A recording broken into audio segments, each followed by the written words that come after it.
Hi, this is Marlene, and I want to welcome you to another episode of Stories of the Supernatural.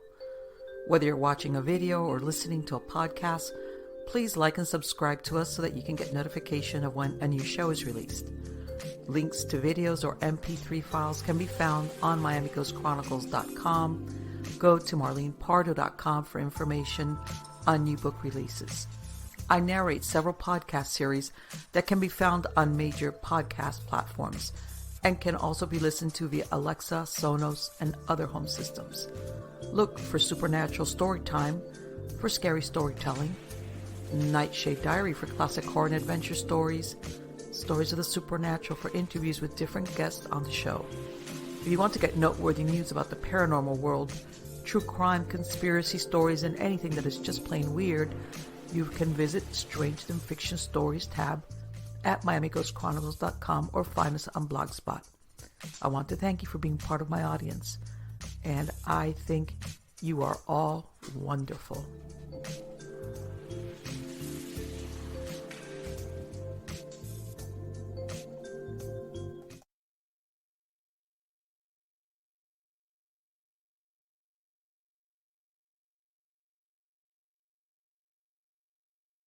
And mute my mic, which would help. How's everybody doing? It's Marlene, Miami Ghost Chronicles, Stories of the Supernatural, but I'm going to go and put my hypnotist hat on, because believe me, a lot of weird things happen to hypnotherapists, especially like myself, which I worked in what they call alternative forms of hypnosis. All right. I did the regular stuff. I did the stop smoking, I'll lose weight, things like that nature, normal stuff. But then I also did work in alternative forms of hypnosis. And I've said this story before where, there were some clients that came to me from the get-go for alternative forms of hypnosis, but there were lots. I want to say the majority of them first came in for regular hypnosis. And once they felt more comfortable around me, as in they trusted me, then we would discuss certain things, and a lot of them did reach out to me to address certain things that fall into what they call alternative hypnosis, being either spirit attachments, recovered memories, past life regression. Um, uh, I know that sometimes fears and phobias, people look at them as your regular hypnosis, but sometimes some of these, especially the phobias, the fears, if you know what it is, it's a fear. Like I got bit by a dog when I was a kid, so now I'm scared of dogs. You understand your fear. I can help you overcome it, but the phobia is when you have a fear of something or situations and you can't remember why or understand why you feel this way. And sometimes if we did what they call age regression and hypnosis, it would, it just wouldn't, there was no answer for it. And then sometimes we would jump into past life regression. By the way, for those people that are watching me on YouTube, I know that for some reason at this time of night, I don't know what happens to my internet signal, which by the way, I'm in the process of upgrading, but it just stinks. I'm sorry. I apologize for that. So I'm hoping that for those of you who are going to hear the podcast version, it's going to be better than watching me with my pixelated video. Sorry. So I don't know what to tell you about that. But anyway, getting on to, I already had some people send me questions because they said, look, Marlene, we're not going to, I'm not going to be able to watch the live stream, but I would really appreciate it if you would talk about this because I'm very curious about that. All right. I also had a lot of people, and I did a separate video for this, where I had people contact me via another person because and I had one person ask me to go back into this, and we'll dive into that part, which is because one of the main tenets of hypnosis is relaxation. All right, relaxation as in allowing you to sleep better so that you don't telescope when you're anxious, because that just makes everything worse. It's not a magic pill. This is not a magic pill. But when you're anxious, you telescope on your problems, everything seems worse than it is. And solutions, coming up with ideas, forgets it. So I'm going to start with my first weird story, and then I'll fluctuate between. And I tell everybody this was before I actually got into hypnosis. And but it did tie in later on to other clients that I had. This, I want to say, was in the early 2000s. And as you know, I was doing paranormal investigations since the 1990s. In my Amigos Chronicles, I had it since way back then.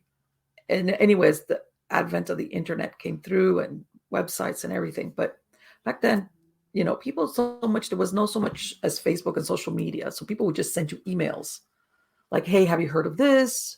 Or I had this experience and what do you think? So I remember I had this email, and I'm almost positive I have it stored away somewhere because it was so unusual that I kept it. And basically, it sounded like a young guy, like a teenager, tells me this email. He's in another state. I can't remember. I want to say it was in the Midwest somewhere.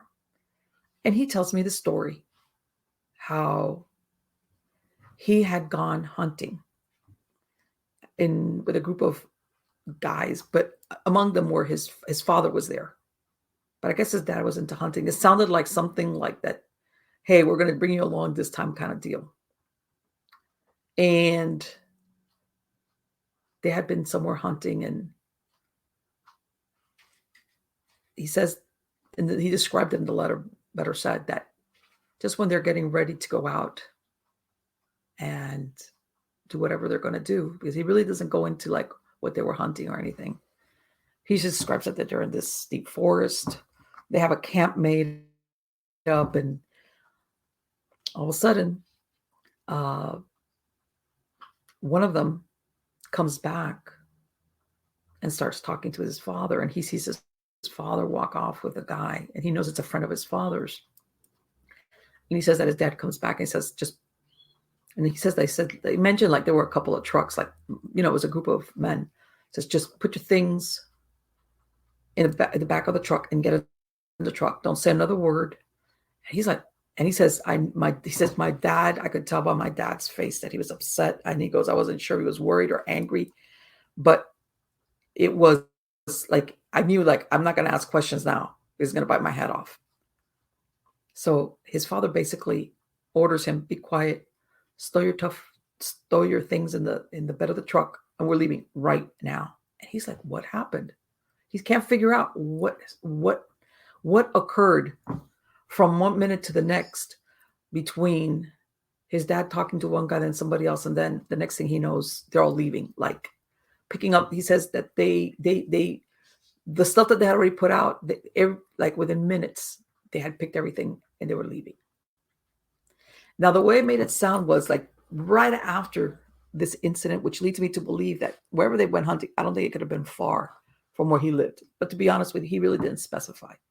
But what he did tell me is in that email that apparently when he would get home from school, and it sounded like he lived in a rural area the way he described it, his house, he was the first one to get home. And he, in the email, he describes where he gets home, and it's a 2-story house. And he describes where I think he went to the kitchen or somewhere downstairs, I think to get something to eat. And then he says he hears something, or somebody upstairs. He hears some type of noise upstairs. And he said that he didn't get scared because he just thought, he knew that he usually was the first one home before his parents. And he didn't mention anything about siblings, so I'm assuming that he was there alone. So he says that he thinks it's really weird. So the way he described it was that his stairs would go up to a landing and then double back and go in the opposite direction, which would take you straight into a hallway where I guess the upstairs bedrooms were. And he said that he went up the first landing, but he says the way he described it, and he was really precise about this, was when you went up to that landing before the stairs turned back, basically at his height, you could look. I guess it was a very short remainder. You could look down. You could look down that hallway. Yeah, you had to go up a little bit, a few more steps to put you, but you could see. And he told me in that letter that what he had seen was a wolf man, a wolf thing. That's what he called it, a werewolf kind of thing. And he said, no, I take that back. There was one point where he said before he saw it that he heard something growl. And he couldn't understand because, and he mentioned, my dogs, they stayed outside. Like there was no dogs inside the house. And when he made it to that first landing is when he says he looked and he saw like this werewolf thing.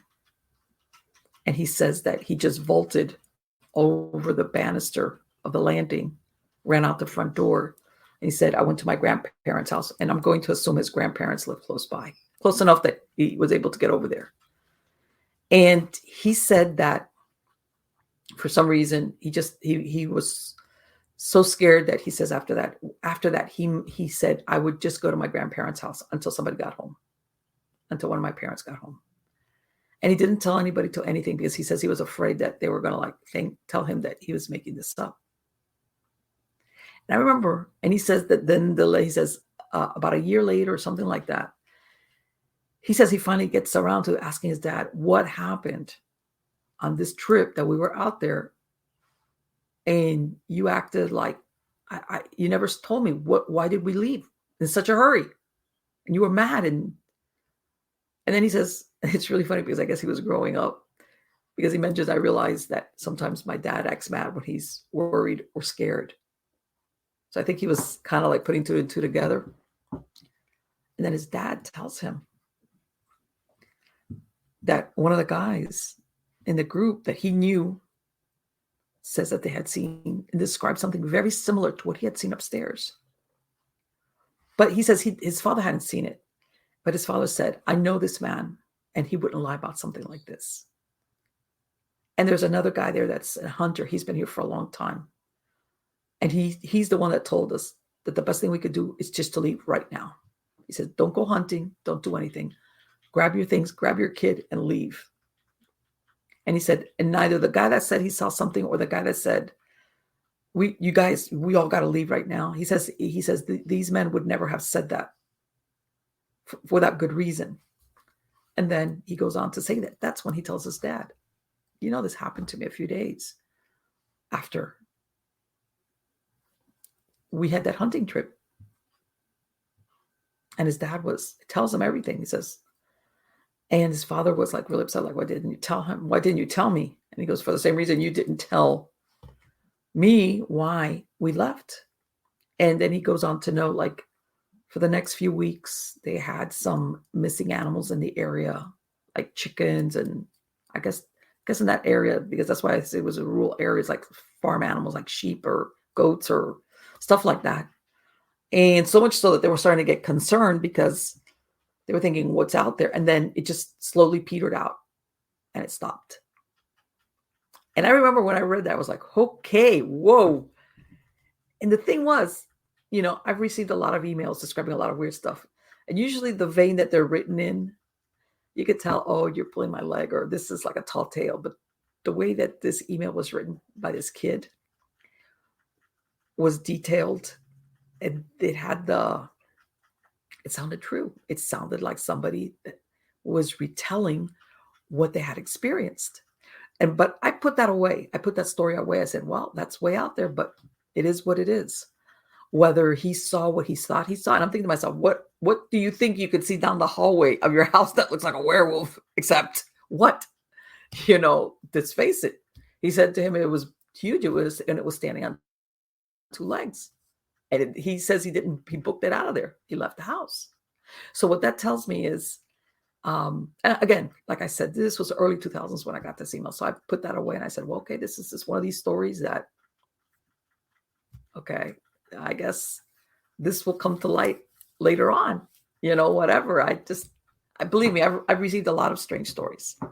Now I'm going to flip flop and I'm going to go back to weird stories about like that.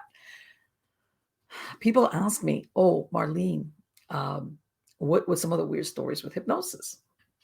And this didn't happen to me, but this made me realize that sometimes when people come to you for behavior modification, let's say stop smoking, that sometimes when there's a real big problem with them overcoming it, there's more to it than that. And when somebody would come to me for smoking, first thing I determined was how much are you smoking. If they had a pack or more, then we would do like in stages. We would get them down to one pack, and then, but if they were less than a pack a day, then that's it. We were going cold turkey. And there was a series of hypnosis and recordings I would even give them just to relax them, and But anyway, so every once in a while, one time I was reading because I was having a client that was having a really hard time. Like, in other words, consciously, because they wanted to stop smoking, which, by the way, that was one of the questions I would ask my clients. Do you really want to do this? Don't, if you're coming here because somebody laid a guilt trip on you or whatever, it's not going to work. Do you really want to do it? So I always clarified that up front. And this person did. This person really wanted to stop smoking.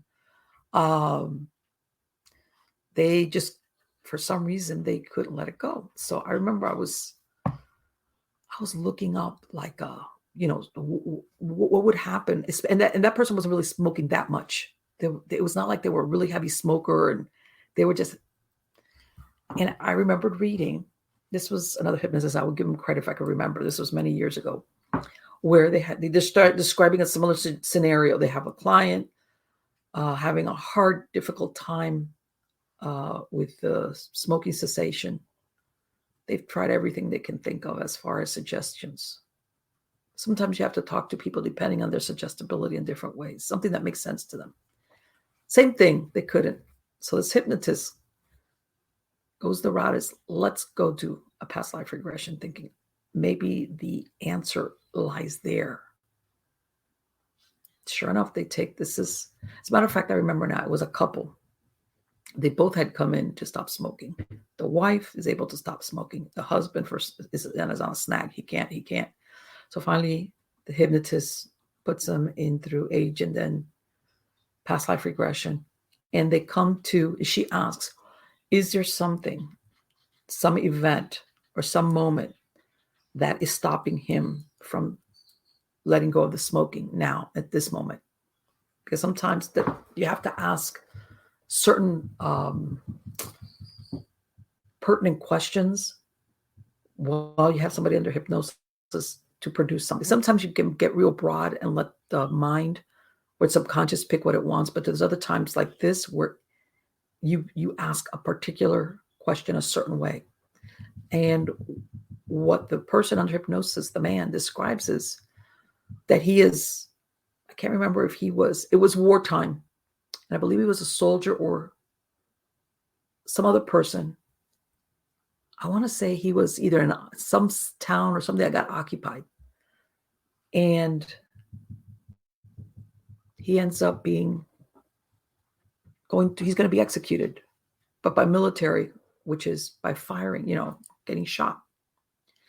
And in it, he says he sees himself, not him, but him, not looking like him, in other words, because that's part of past life regression, being led out to this wall where they shoot prisoners or whoever they're going to execute. And one of the last things they do is they give him, what did he want? His last cigarette. This was his last thing. So he got hung up to him. Obviously, God knows, to talk about a moment that's full of emotion, that him not smoking or the end of that cigarette signified the end of his life. And this hook had buried so deeply in his subconscious mind that it ran from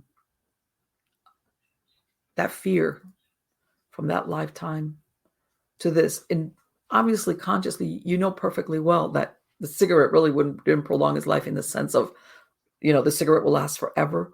But in that moment, he saw it as, my life will be over as soon as I finish smoking this cigarette.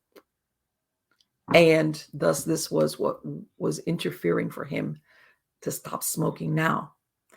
Bottom line, when this hypnotist, they did that, they brought this person back that he recognized. He saw that scenario where the last cigarette was the last cigarette. He was able to overcome.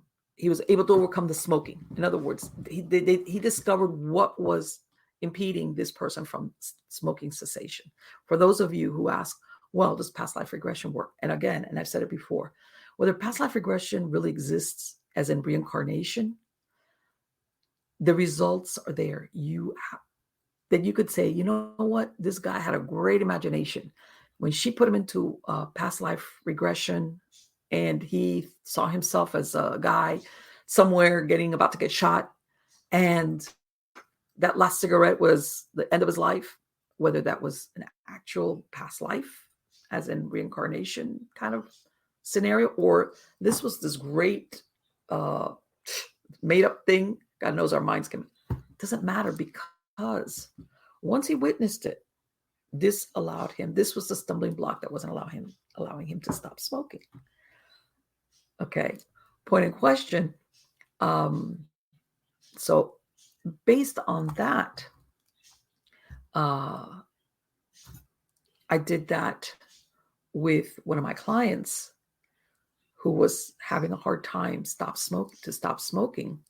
And this person, I took him back, but it was very recent history.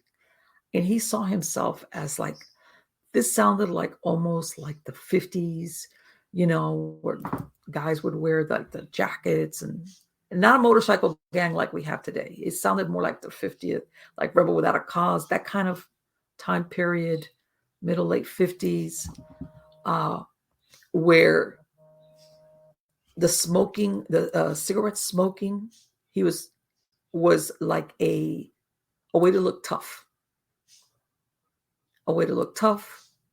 In other words, this appearance of being tough was like an armor that he wore at that time with who he hung out with, which was, that movie, No Country for Old Men. This was No Country for Cowards, No Place for Cowards. So anything that you could do to make yourself look tough, you did it. And that was including smoking. So once we did that, we saw that. And it was like, okay, you're not there. You don't hang out with a rough crowd. You smoking now, it's not going to prove anything to anybody. Nobody's trying to get you now. It's not like, I want to say it was that allowed him that let this person stop smoking, and by the way, I did come across that a lot with my people that were smoking, because it's almost tied to your identity. You see yourself as a smoker. A lot of, especially the young kids that started like, hey, I want to look tough, I want to cool. When you tell them, let's take away the cigarette, you're going to stop smoking, it was like, man, you're going to take my identity. Because in their mind, they see themselves as smokers. And that's why they have a really hard time sometimes letting go. It's not the nicotine or the physical need of the cigarette or any of the chemicals, which, by the way, within 24 to 48 hours, that's gone. It's purely psychological. Because it's, besides the habit, it's what it represents. It's your identity. In other words, when you see yourself, your identity, you see yourself as a smoker. Okay, same thing. I had clients where the best times was when they were smoking a cigarette. It was social situations. Hey, when I go out to a club, this is by the time where people were told you got to go outside to smoke, or in some places they would give you even like a little patio area. The smokers used to hang out. So sometimes they equate it with, I have a great time when I smoke. I'm with my friends, either at work and we're hanging out together, or social situations, we're at a party, we're at a club. So it's almost like, oh, if I take away the cigarette, I'm going to lose all these good times. It's really weird, the connections that we make in our head as to what we want the cigarette, what it represents. Okay, which is why sometimes people have a hard time with that. Now, I'm going to flip-flop back to the weird cryptid stories. Like I said, I got that story from that kid like back early 2000s. And one of the things I would do with my clients was whatever I was working with you on, again, behavior modification, smoking cessation. Um, when I say weight control, it's really weird because some people, it was eating. For some people, it was going to the gym. Like, in other words, it depends. It was behavior modification where that could come from different angles. But anyway, I would give him I would do like a less than a 10-minute relaxation recording. I would say, look, if you can, try to listen to this right before you sleep. Because basically I had instructions for you to drop into REM sleep. And it was a very generalized, and I even had clients that would tell me, Marlene, even after they'd stop seeing me, I keep listening to your thing because I sleep great. All right. Because there were suggestions embedded in there that the more they did it, the more it happened. Okay. As far as um, being one of the most important things is REM sleep. Going down into REM sleep, you clean out your mind. And basically you go into that deep, deep sleep that your brain needs. So anyway, one time I get a call from one of my clients that I was done with. She calls me up. She tells me, hey, Marlene, I got this guy. He's a friend of the family. I've known him for a long time. He's a real nice man, real level-headed. And he came to visit us, and he's a nervous wreck. And I started to tell him how you had helped me out, but that you're a little, because what I would do is I would download like an MP3 file, and I would send it to him, to the client. And how your MP3 files that I could sleep great because, and you know what? I don't know. He won't tell us what's going on, even though my parents have known him for a really long time. Would you mind talking to him? I said, sure. Tell him to call me. So sure enough, this guy calls me. And you could tell he's being very cautious when I'm speaking with him, really cautious. And we're talking a little bit back and forth. And you could tell this man, because this is something like a sixth sense that you develop when somebody wants to tell you something, but they're very guarded. I think, number one, because they're afraid you're going to go, what? Ha ha ha, or something like that. Or so finally, after we get through I said, what's going on? They told me that you're having a hard time sleeping. Yeah. What? Why is that? But she says that you're a pretty level-headed guy, and they're kind of worried about you. Yeah, well, I said, look, number one, even though you're technically like my client, I believe in confidentiality for whatever you're going to tell me. I'm not going to tell them, obviously, nobody. That's number one. Number two, you'd be surprised at some of the things I've heard. There's not going to be anything that you're going to tell me that is going to knock me out of my shoes. And by the way, at this point, I haven't told them anything that Marlene has a side thing with paranormal investigations, which I had been involved with before hypnosis. So this man is seeing me strictly as a hypnotist.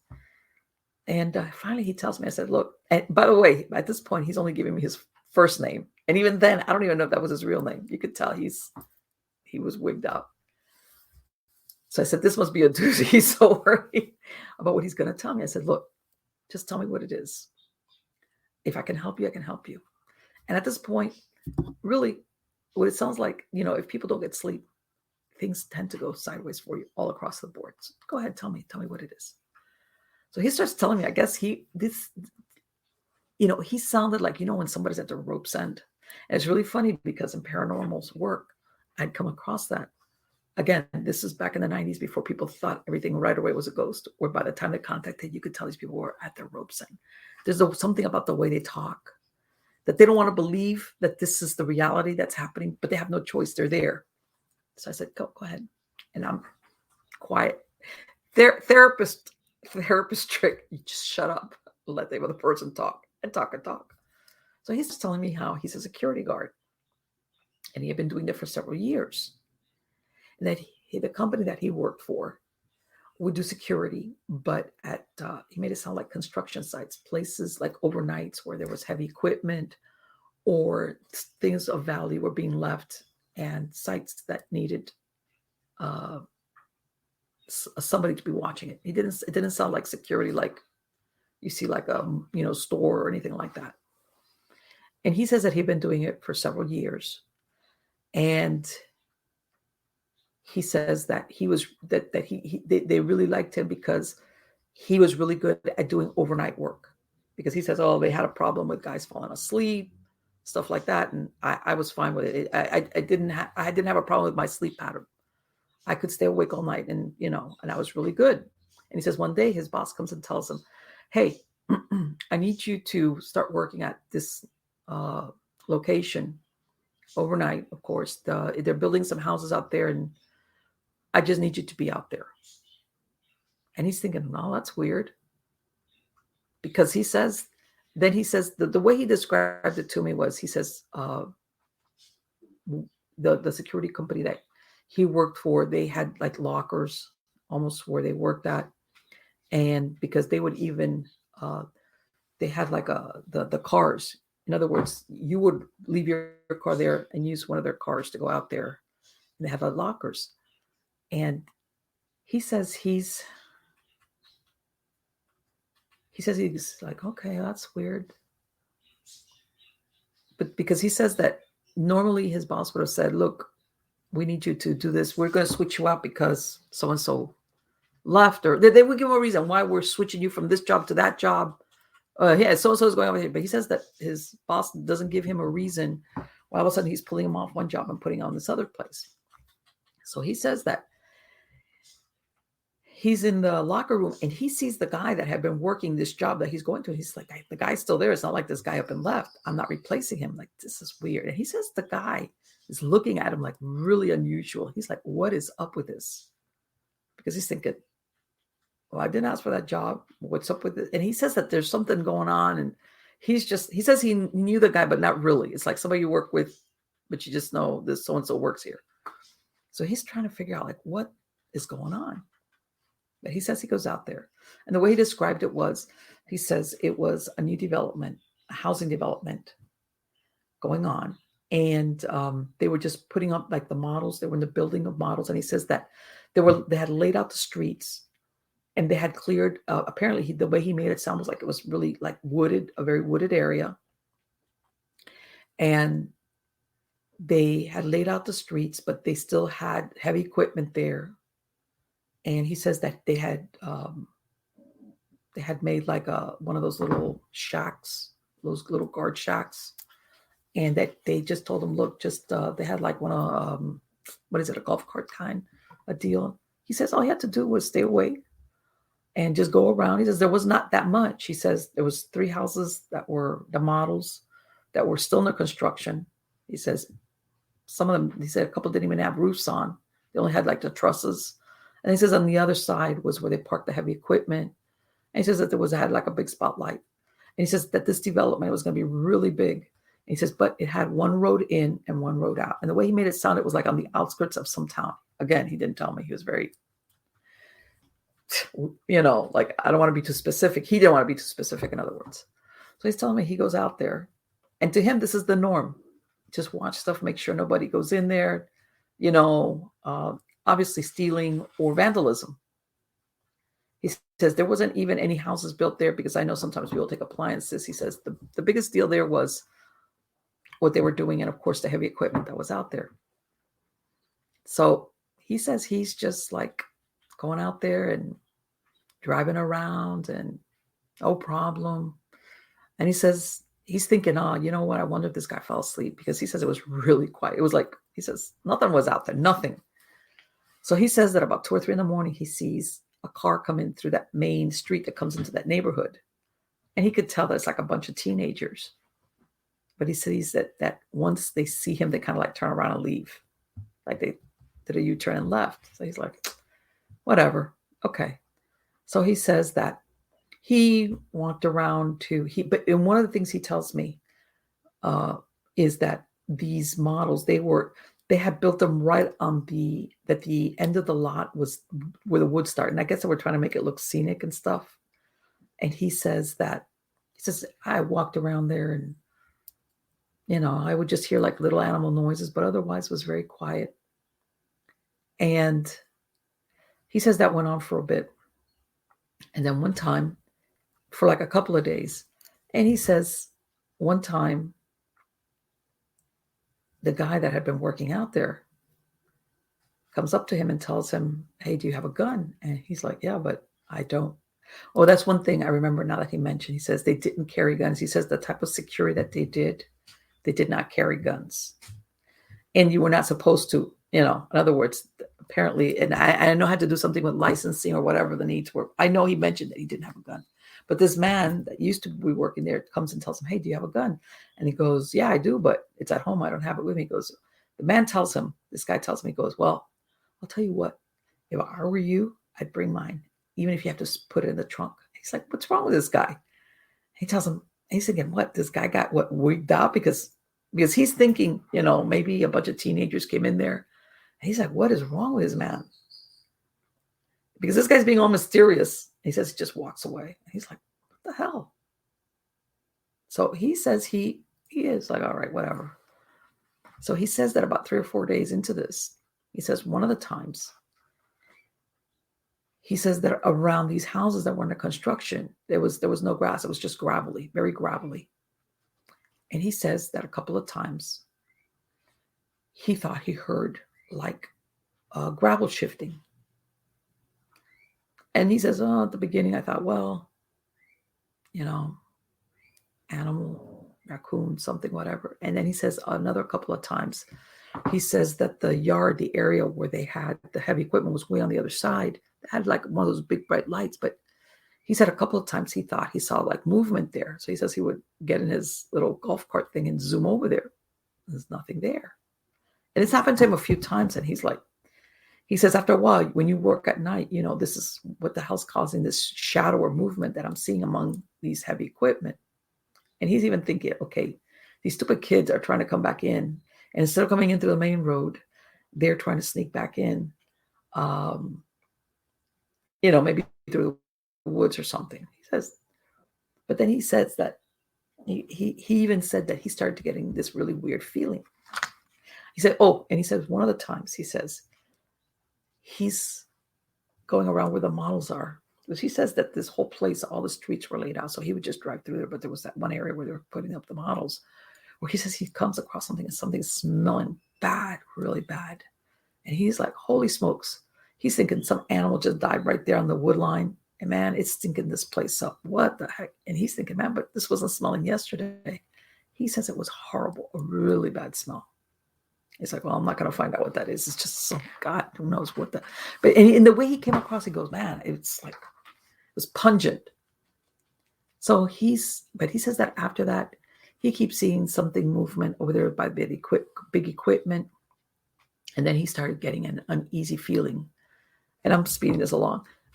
He says that when he was out there, he goes, and I couldn't understand. As a matter of fact, I was starting to get mad at this guy. Because I'm thinking, man, he's freaking me out. He's freaking me out. My imagination's working overtime. I've done this work before. Nothing's ever happened to me. What? Now I'm wigging out.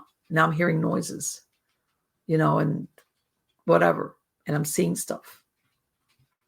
And then he started to talk about how he's getting this feeling that he's being watched, especially when he's over there by the area of he says that the models they all had were walls. The windows, were just openings, the doors, same thing. That's the stage of construction they were under.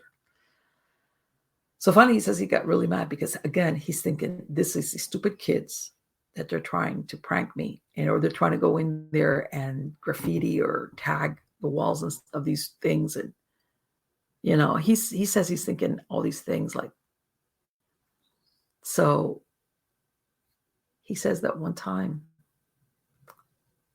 where he's like, man, this is starting to worry me. Because he says it wasn't so much also if he's being watched, but he says, I got this feeling of like it worried me. It wasn't like somebody's watching me. It was like danger, like be careful. So he says that one time, he says, you know what? I'm going to bust one of these stupid kids that's doing this shit to me.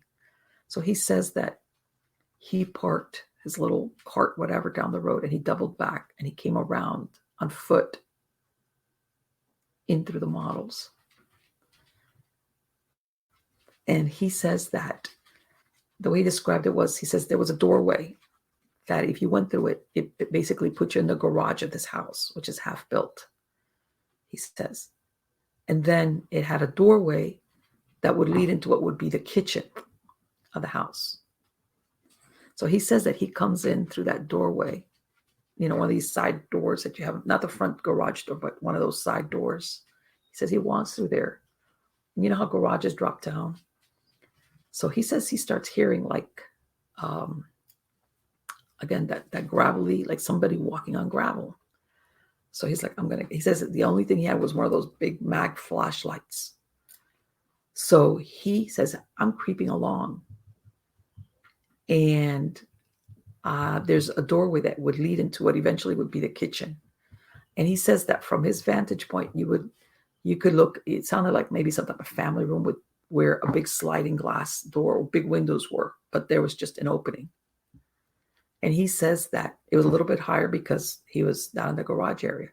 So he says, I'm up against the wall and I'm looking through this doorway. And I said, I'm going to bust these kids because they're seeing my little golf cart with the headlights on down the street, down the block. So he tells me, and I could tell the man stopped, and you could tell he was weighing how he was going to tell me this. And I said, go ahead, tell me. Because I know that this, and I could tell by the way he was describing it, when somebody has really played something on their head, they've tried to overanalyze it in their head. In other words, he was being real careful. He didn't want to sound like I'm a crazy guy. So I said, go ahead, tell me what you saw. He goes, I looked through, and he says, and I saw for a minute what I thought was a man, but it wasn't a man. He says it was an animal, and it looked like a wolf.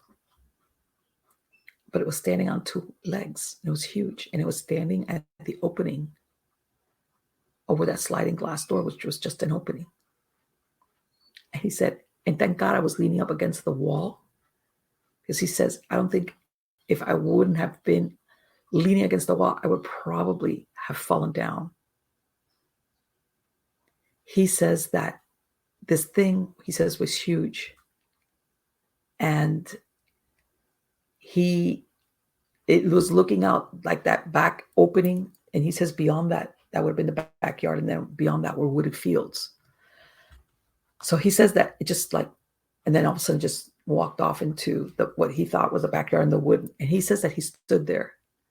He says, I really don't know how long I stood there because I didn't know what to do.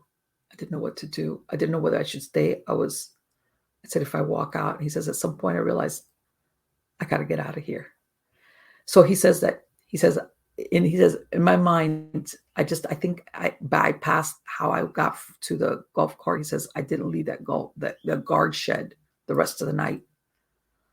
And he says he called in sick for the next 3 days.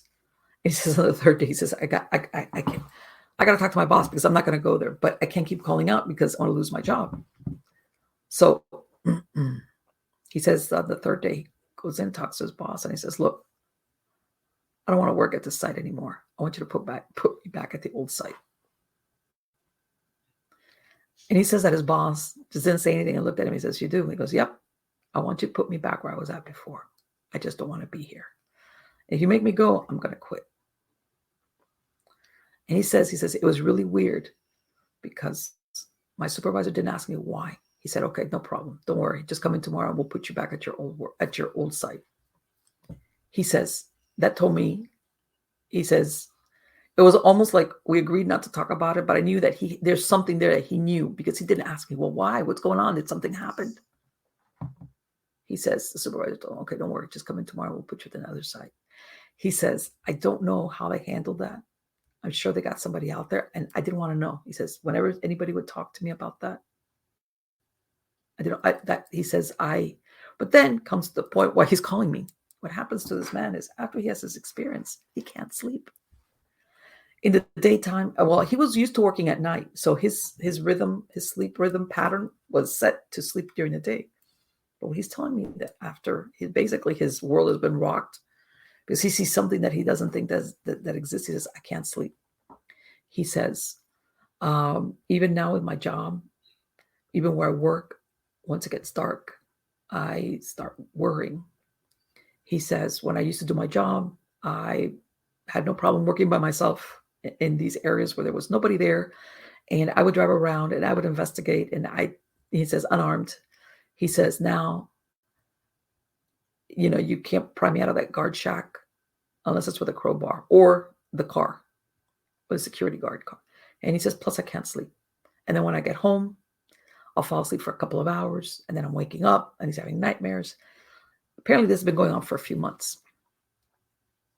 And, I could tell that there was a sigh of relief when I didn't like, you saw what? Ha ha. No. I said, you know what? I don't know what that is. And I'm just going to tell. And by the way, at this point, I'm not making the connection with that email I'd received a few years before from this kid who's telling me that, hey, he saw this thing in his house. So I said, you know what? Doesn't matter. I've heard a lot of weird stuff, and you don't sound like the kind of person who's delusional. He goes, no, I'm not. And he says, I think that's why I'm having such a hard time. I can't make sense of this no matter how. And I'm afraid of talking to anybody about this because I'm afraid they'll be ready to commit me, but I can't sleep. Or I can't stay asleep. In other words, he would fall asleep out of exhaustion, but then he couldn't stay asleep, and he would wake up and he'd be listening. He says, every little noise. He goes, and by the way, in my house, I've never had any problems. But the guy was a nervous wreck. So I ended up giving him some of the, I sent him like a couple of MP3 for like relaxation and to put him down. And we spoke a couple more times. And he was saying, yeah, that's really helped. And he even mentioned, like, he goes, whenever they were going to put me on some type of work site, he says, man, I never wanted to be in one of these lonelier, remote job sites. He says, man, you just put me in the ones that are in the city. If there's construction on a road and you need me to sit there and babysit the equipment, he says, I would always opt for that. He says, something that never worried me before. And a couple of, after that, we didn't speak a couple of times, and, that was it. And I'm going to assume he was better. Okay. But that was one of those things. And again, it was, for me, that story, it was, the guy didn't sound like he was crazy. He didn't sound like he had mental issues. The way he described it was that he was like a very sane person doing this really regular job, like a security guard. And he just had this moment where everything like tilted sideways for him. And he couldn't make, and that's the problem. And you're going to hear in these other stories that people, once they have that experience, they can't go back to what they were before. They can't unsee it. They can't unwitness it. And that's why they have a problem. Because it's like, I want to go back to the ignorance is bliss mental state that I had before, and I can't get back there. So, yeah, that happens. So, I know somebody had asked me about any of my cases with spiritual attachments and past life regression. I had one client. He was a young man, a very nice young man, and he comes to me for past life regression. I said, okay, let's do the past life regression. So I take it. By the way, this was an ordinary guy. I want to say he was 22, 23. I take him back, and he sees himself. He lives in some type of village. Okay. And he sees basically like a goat herder. And it's really difficult sometimes in some of these past life regressions to say a year, because it's almost like some of these places, it could have been 300 years ago, but the people, if you go to that area, they're living like the same. But it sounded like a Middle Eastern area, maybe Greece, somewhere Eastern Europe. That's what it sounded like, what he was describing and the way he was dressed. The story that he's seeing, as he tells himself, he's born in this village, poor, but they're not starving. They're goat herders, and they have like a small village. And he's born in this place. He marries, and he has children. Basically, he spends his entire life. And then there's a part of past life regression where you take the person back to the moment of their death. Okay, and basically, in this case, it didn't sound like it was going to be a traumatic death, but basically, you pull a person back almost like that they could see it, like if they're watching a movie. So in the end, he dies in his bed of old age. Has this. And now one of the suggestions that you give somebody when you're going into past life regression, especially if they've never had it before, is what is the most appropriate thing for them to see now at this moment? Because sometimes you can see some pretty horrific things that happened to people a long time ago. So he comes back, and I said, well, what do you think? This is by the way fresh when he's still under hypnosis, but he's been pulled out. He's in present time. There's a lot of ways you could do that. I said, what did you see in that lifetime? I said, it was a good life. It was a long life. You lived. You didn't starve. There was no wars. You grew up, married, had children, and died an old man. And he goes, I understand why. I said, why? He goes, well, I can't remember if his dad had either died or divorced, or his dad was not in the picture, like gone. And he says, I've always been responsible for my mom and my younger sister.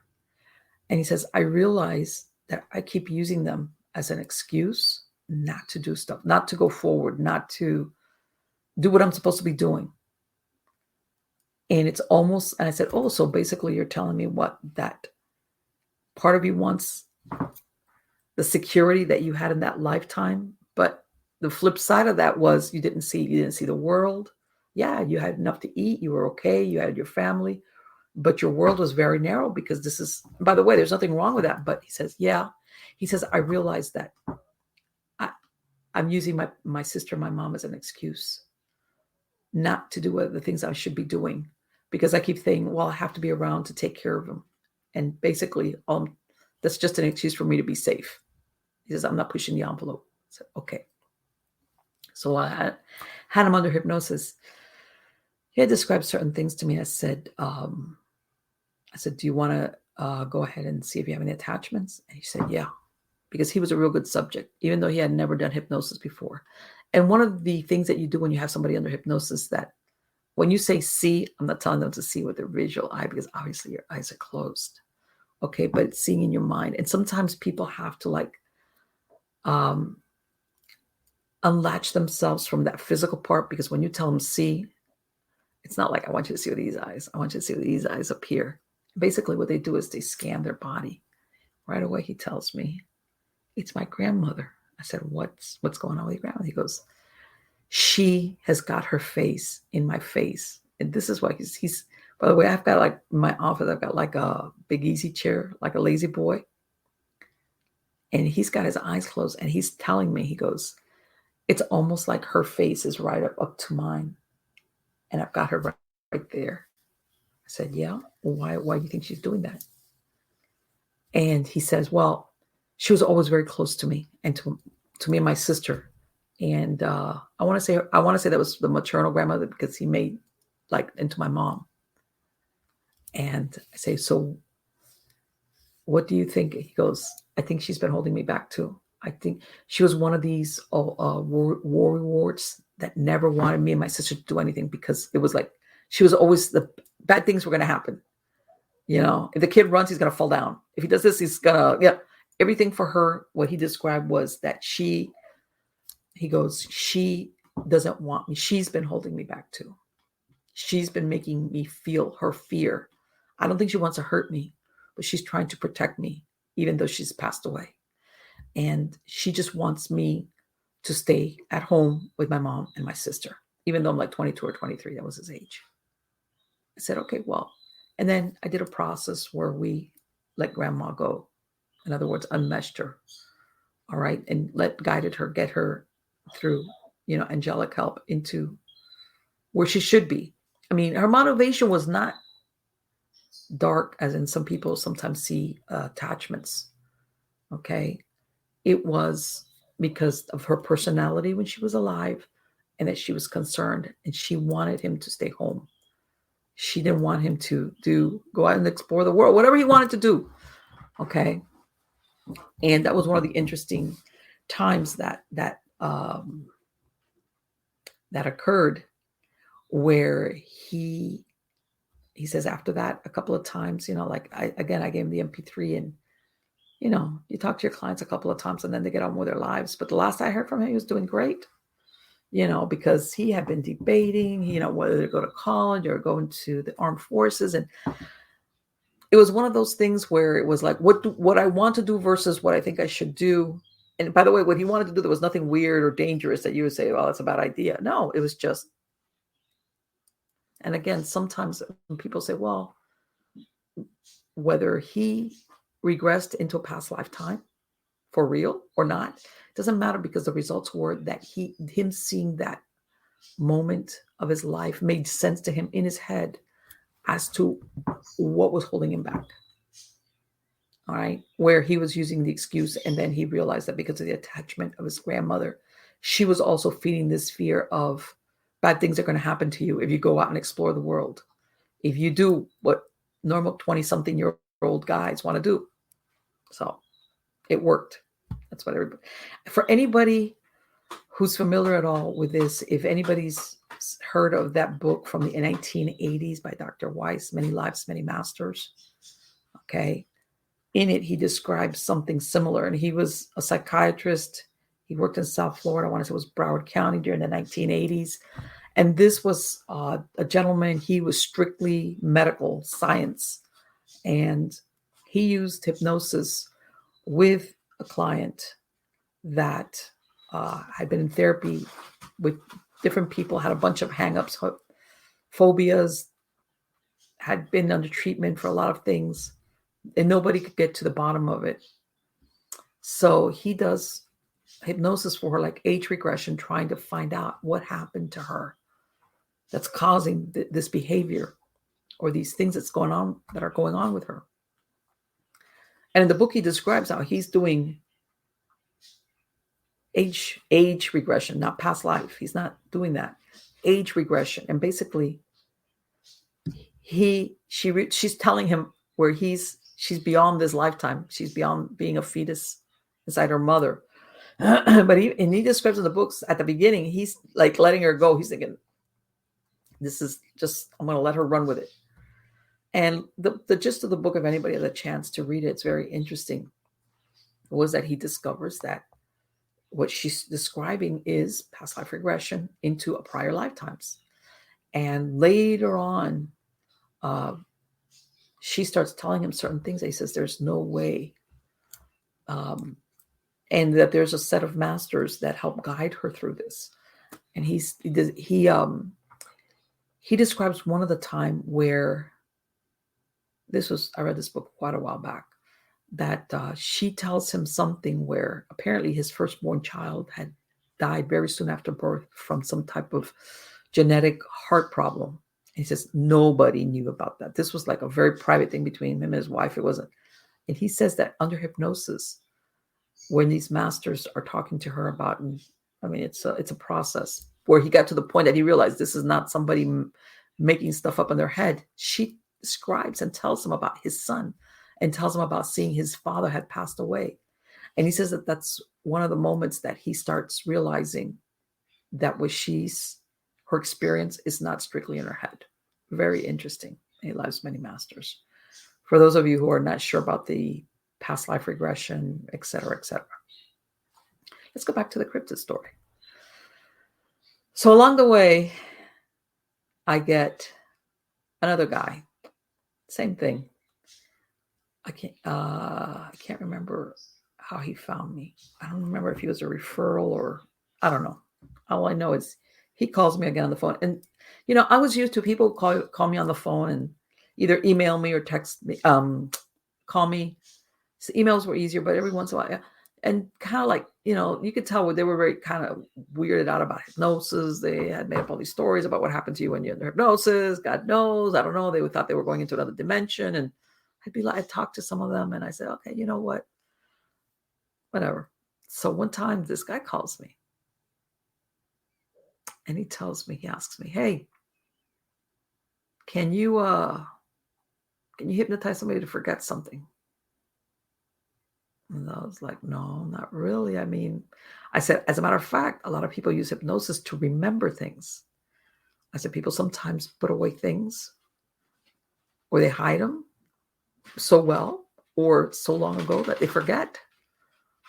And they'll come for hypnosis to try to remember it because your subconscious knows where it is. If you know where it is, your subconscious mind knows it. I mean, if you don't know it, you don't know it. The subconscious can make stuff up. But if you know where it is in your subconscious mind, yeah, I said, I can use hypnosis to help you recover your memory. But to make you forget, I said, I had At that time, I had read an article. This was around the time of the tsunami uh, out in Indonesia, where that thing rolled in and just.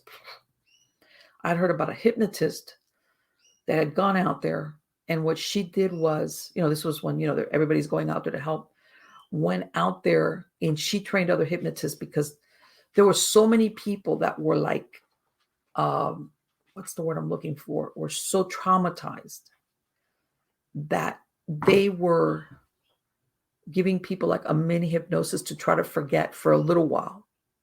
But sometimes, which is one of the reasons sometimes when people get amnesia, because you just can't cope with stuff at that moment. And later on, your mind tries to keep you sane.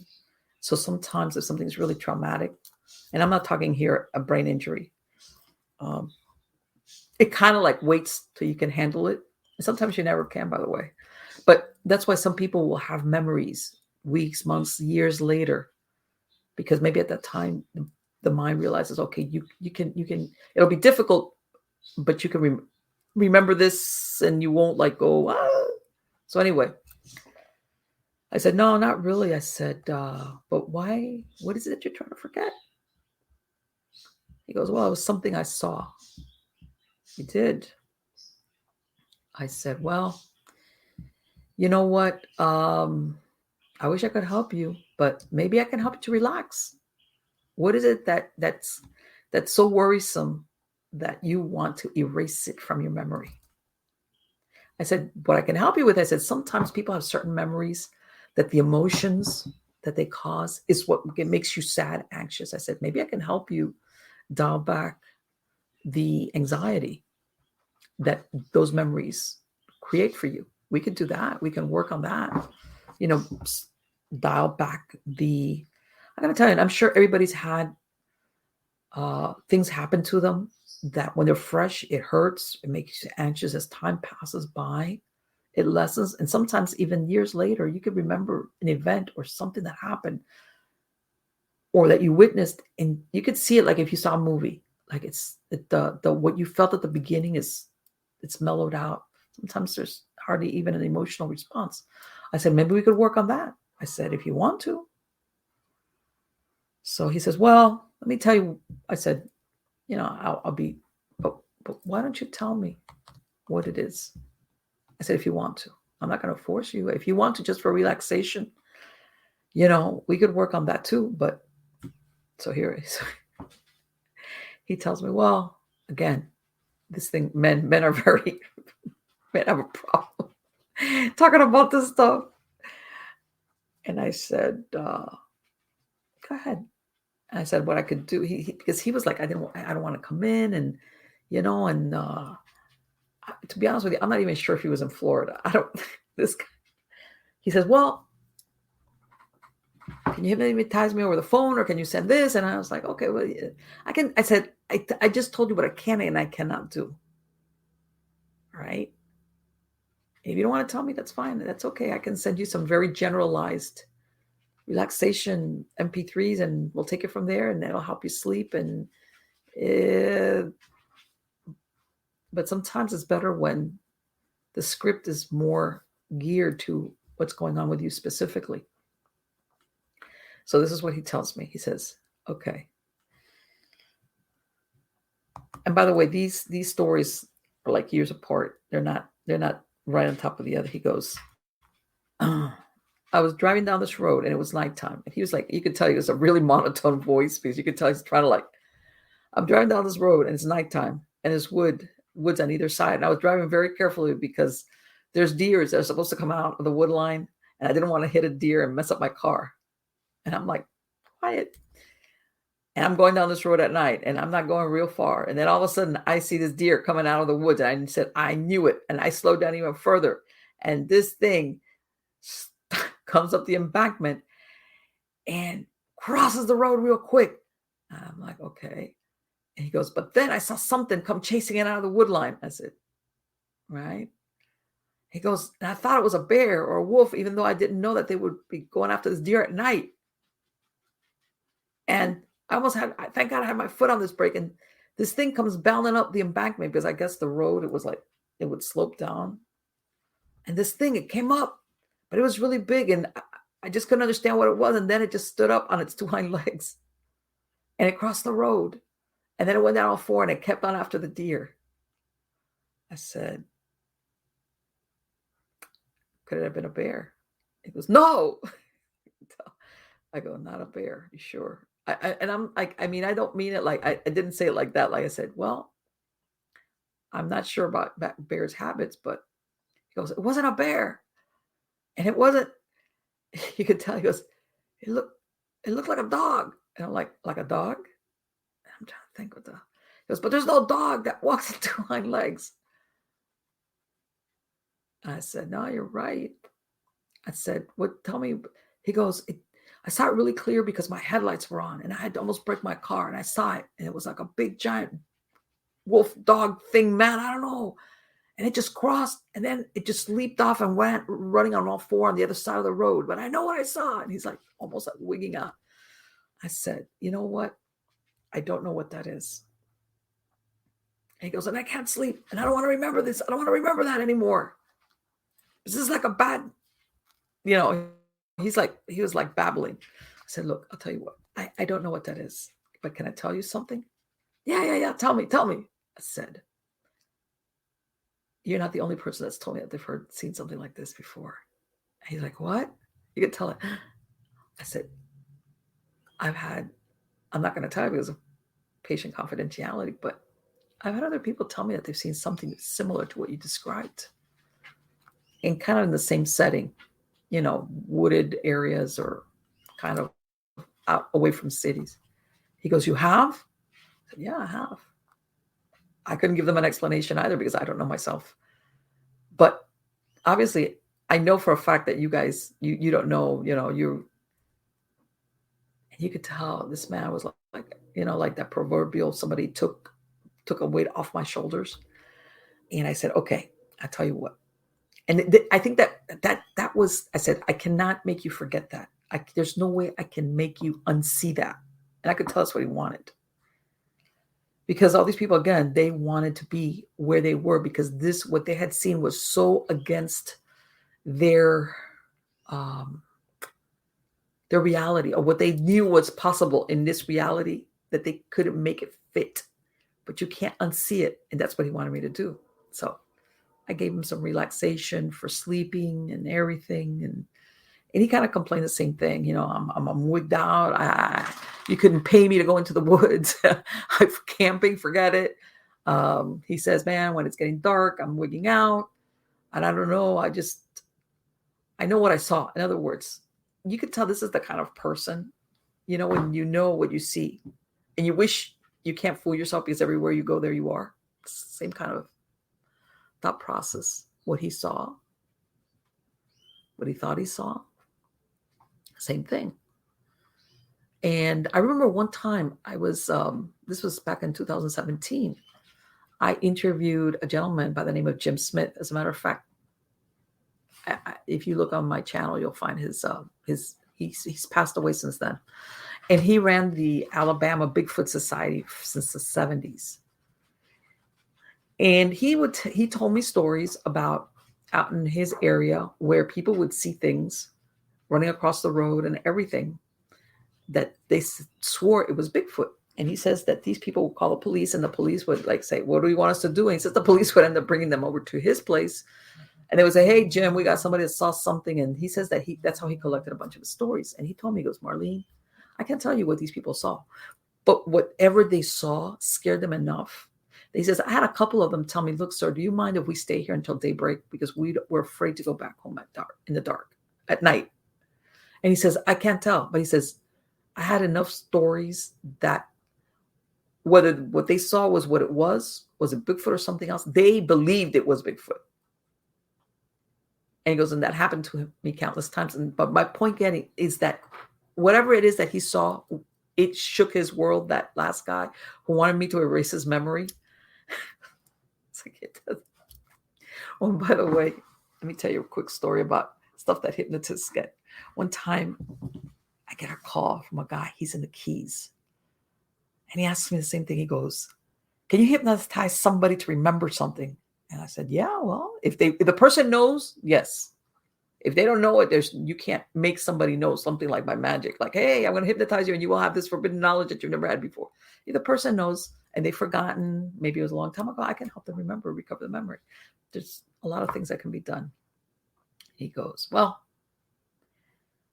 he goes, I'm down in the Keys. I'm going to make an appointment because I think he said it was his wife, not his girlfriend, his wife. He goes, I put away some money in the house and my wife says that that he had given her money to put away, like to hide somewhere in the house, cash.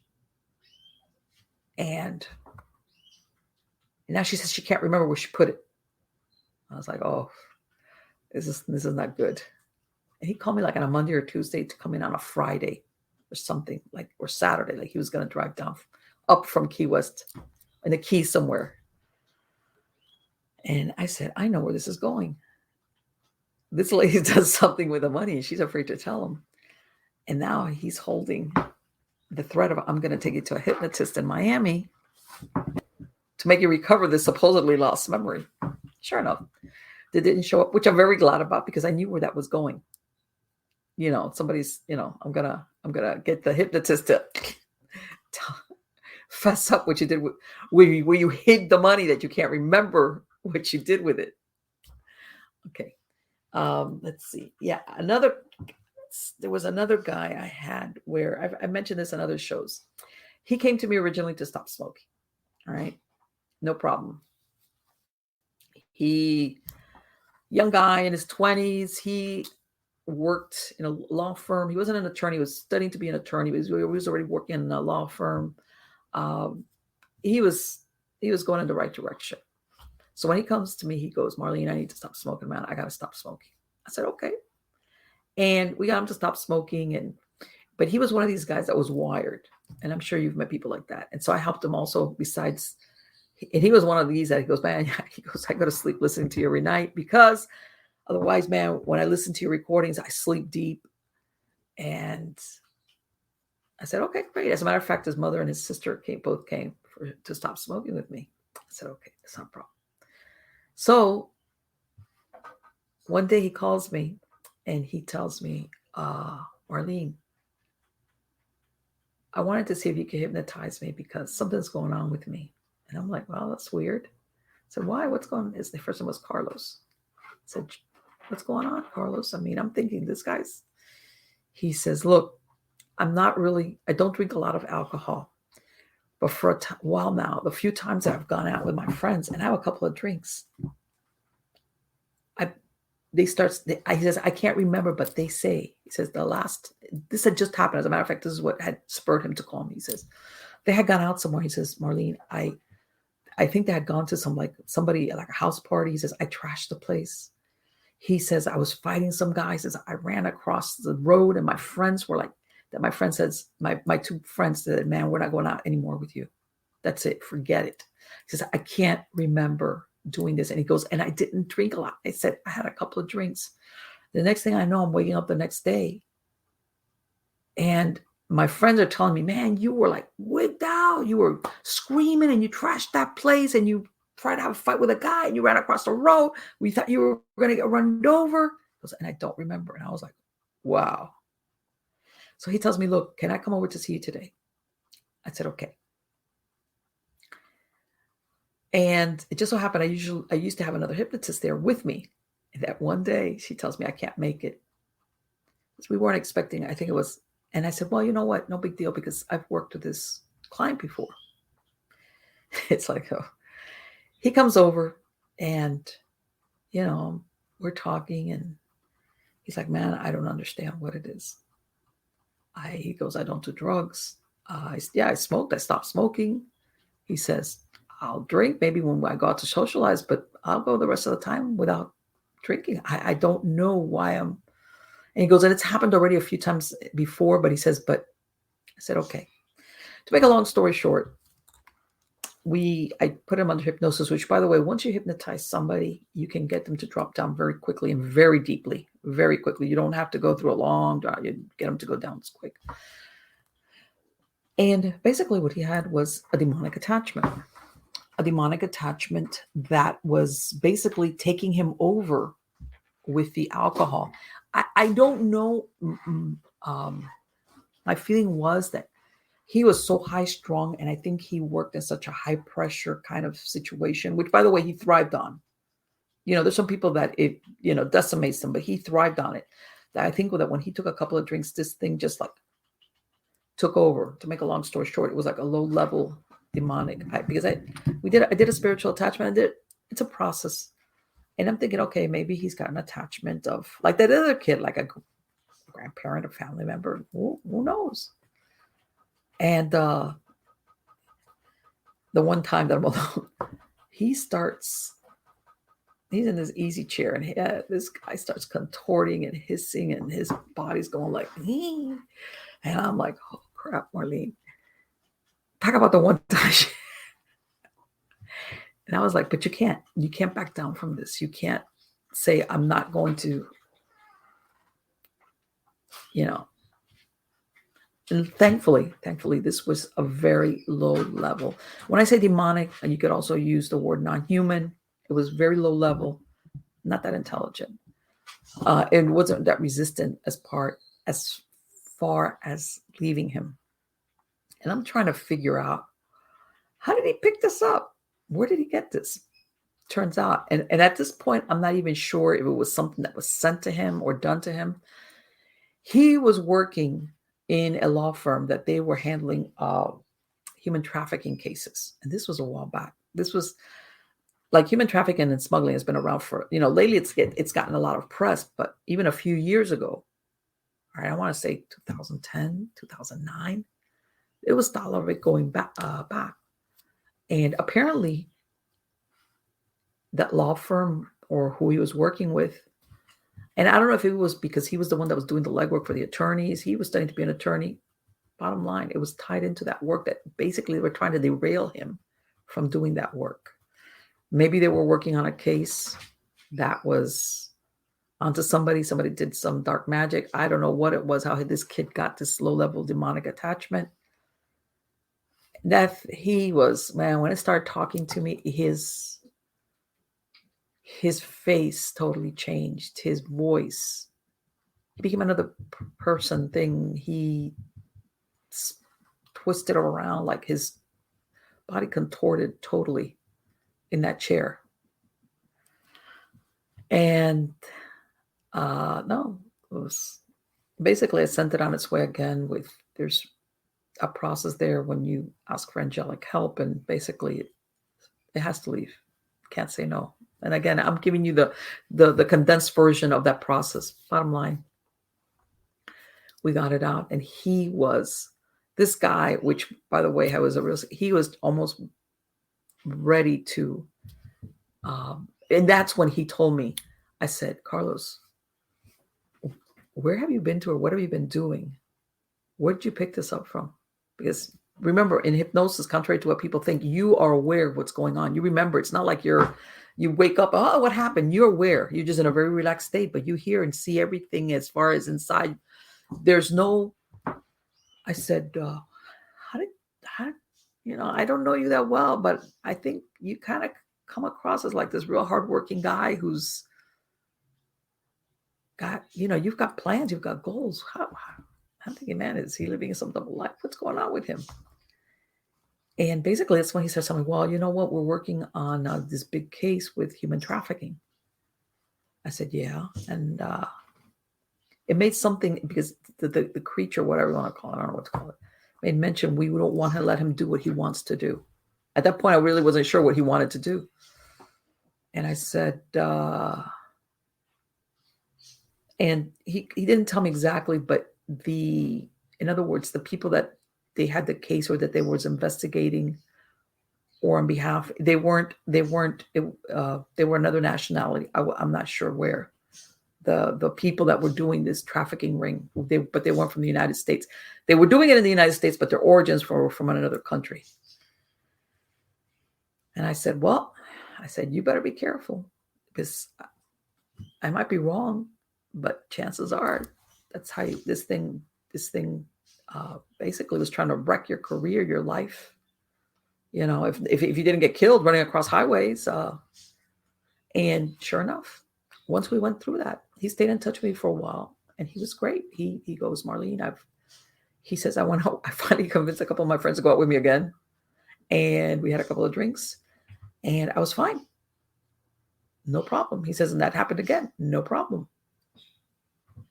And then, like everything, people get on with their lives, and you lose track of them, you lose contact with them. But he never called me back. He never said, hey, I had this problem again, or, okay, I'm going to get back to my last weird story of people calling me with weird stories. And there's a lot of them. But I'm going to stay on the cryptid side of it. Same thing. I get a guy who calls me up. He says, I need to come in to stop smoking. I said, okay. He comes in and he tells me, he says, look, this man was in his 50s, late 50s, something like that. He had started smoking as a young teenager. When he was in his 20s, he had stopped smoking with hypnosis, so he knew it worked. The guy hadn't smoked in 35 years, and now he started smoking, and he needed to stop smoking. And I said, okay, whoa. I said, you've gone 35 years without smoking, and you stopped in your 20s after you did hypnosis. I said, what happened that now, after so many years, you've taken up smoking again? And he goes, well, and I could tell his story. It was like, okay, this is not the regular, I have a family crisis, lost my job, I got a divorce, my wife left me, my whatever. I said, well, if you want to tell me, but it can help me. I mean, I can hypnotize you again to stop smoking. Obviously, it worked. But I know that for you to start smoking again, it had to be something really.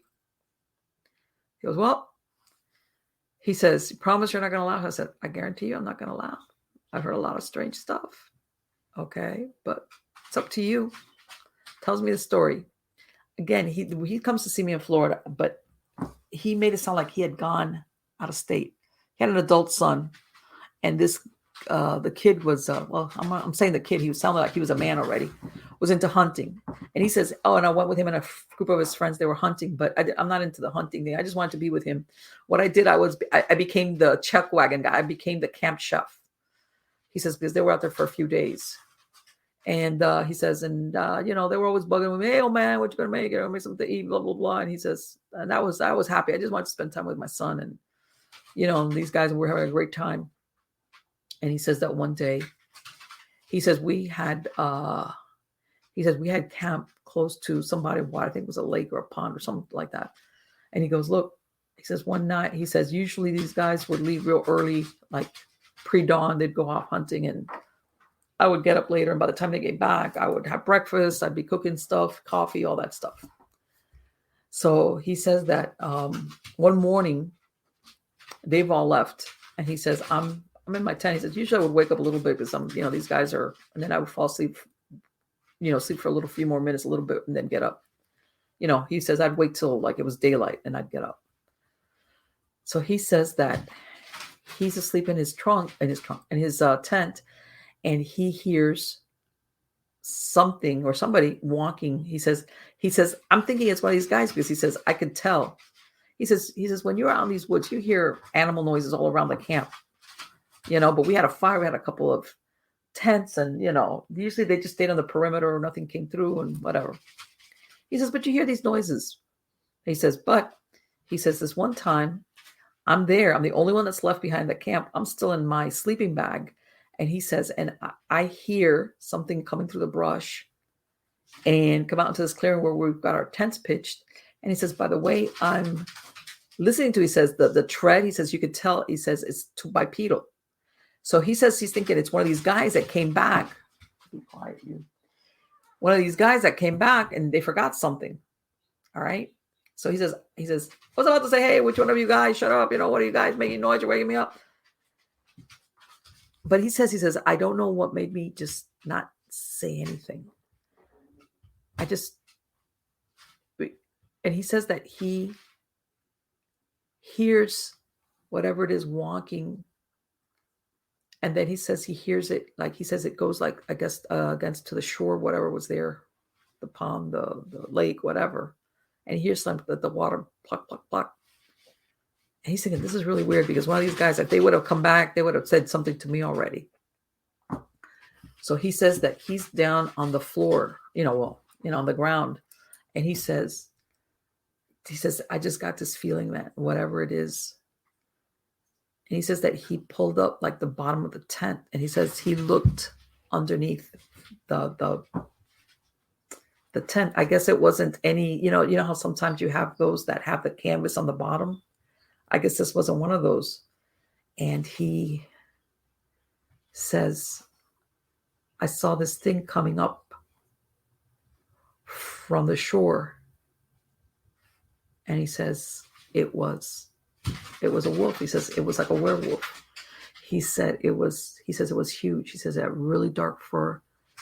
And he says, I stared at it, and he goes, and I was afraid it was going to turn around. He says, I don't know how it would have seen me, because he says he barely had it. He says, but I just like ducked back in. I just closed it. And he says, and I didn't make any noise. And eventually he just heard it walk away. And he says that sure enough, the guys came back later, and around midday, he says that his son pulls him and he goes, what's wrong with you? Something's up with you. What's wrong with you? Tell me what's wrong. Because he says, I didn't know how to tell. I thought that if I told these guys, they were going to make fun of me and just make that I was making a big story. And he says, I didn't know it. He says, I was just worried. It's a matter of fact that he says they were about to leave anyway. And he says, and I was worried about, he goes, I was ready to go sleep in the car or the truck when these guys left. I didn't know what I was going to do. So finally his son says, okay, you need to tell me what's going on because something's wrong with you. And he goes, well, he says, finally he tells his son, hey, this happened to me this morning right after you guys left. And he says his son looks at him and he goes, and then his son called over. He says one of the guys was an older guy. I think he lived in that area, calls him over and tells him, Dad, I want you to tell him what you just told me. And he says, look, I really felt bad, but he says, look, this guy, yeah, he's not going to laugh at you. I want you to tell him what you just told me.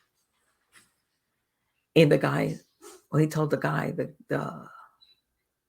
he says the man said, look, I've never seen what your dad just talked about, but I have heard from other people of seeing that in this area. He goes, and exactly almost like what he just described. I think we should leave. And he says that they picked up, they were like a day short of leaving and they left. And then he said he came back and same thing. He says, I started smoking again. He says, I was so nervous. I was so strung out. He says, I couldn't wrap my head around it. I didn't know. I'm worried about my son. I made him swear to me he was never going to go hunting out there. I know he likes hunting too much to stop hunting, but I made him swear to me that he's never going to go out in that neck of the woods again. And I just don't know. Bottom line, I helped him with his smoking. Again, I put him under and I gave him relaxation. And we talked for a little while more. And then eventually he stopped calling because, I gave him the MP3s. And same thing. When people have this, the reality clashes with the reality they used to have. How's that? Comes, the Matrix, which pill, the blue or the red. And there's one guy that goes, I want to go back to living the life before I knew that there was such a thing as a Matrix. Well, it's almost that thing that we're so used to what is that you see or experience something that to you up to that moment was science fiction, fantasy, something you see in a good movie, good FX. And then it turns out not to be. And people have a hard time because they don't know how to square it in their head. So I work with people on that, and we're coming up on an hour and 30 minutes. I might do another show on this. I have other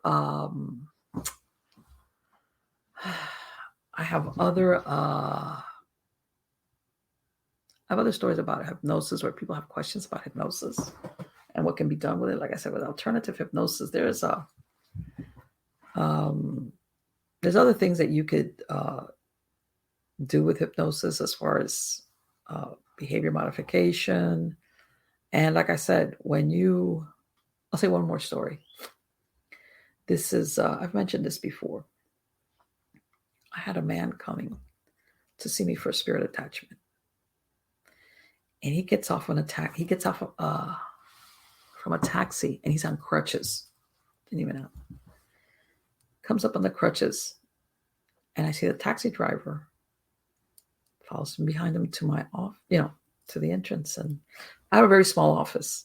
It was me, the other hypnotist, and I always had another chair, because sometimes people would bring in somebody with them, like whatever. And I see this taxi driver walk the guy with the crutches. I'm thinking, okay, well, boy, what a conscientious taxi driver. Walks into the office, and then I see the guy walk in. I said, so the client tells me, I want him to stay here. I said, you want him to stay here? This is how weirded out he was with hypnosis. He needed help. He wanted. And I said, by the way, this guy had his fare going.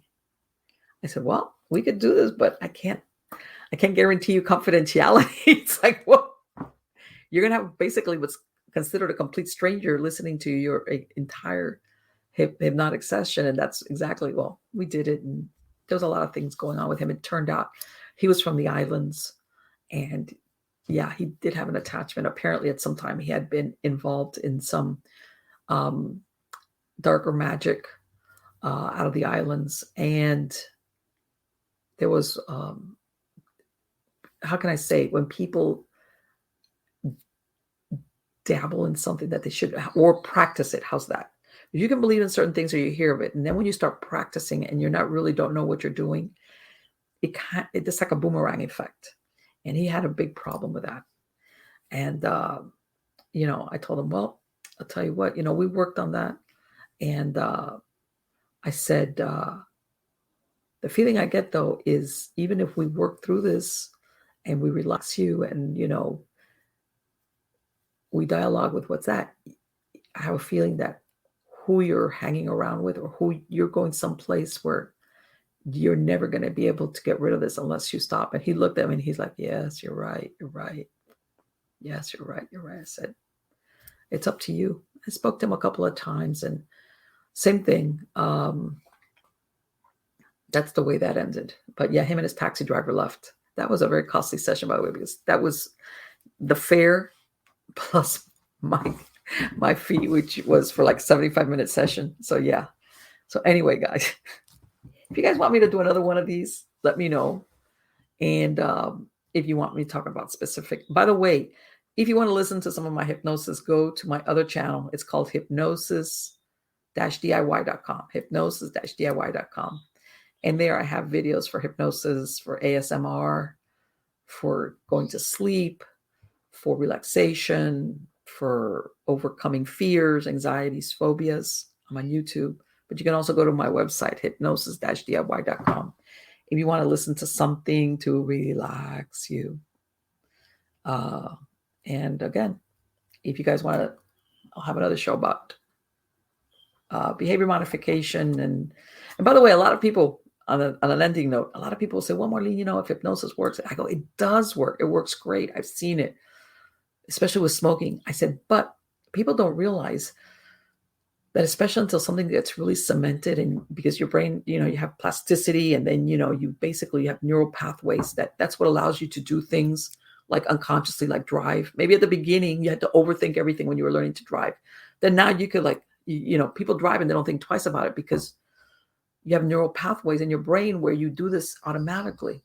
So while that's happening, we get bombarded with a lot of messages across the board, telling us things contrary, whether it's the way we look or this or that, or negative reinforcements.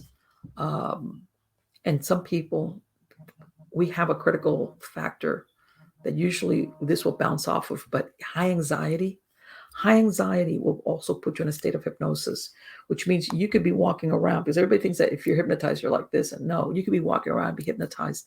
And what that means is that everything you listen to or see, especially negative stuff, is bypassing your critical factors and is going straight into your subconscious mind.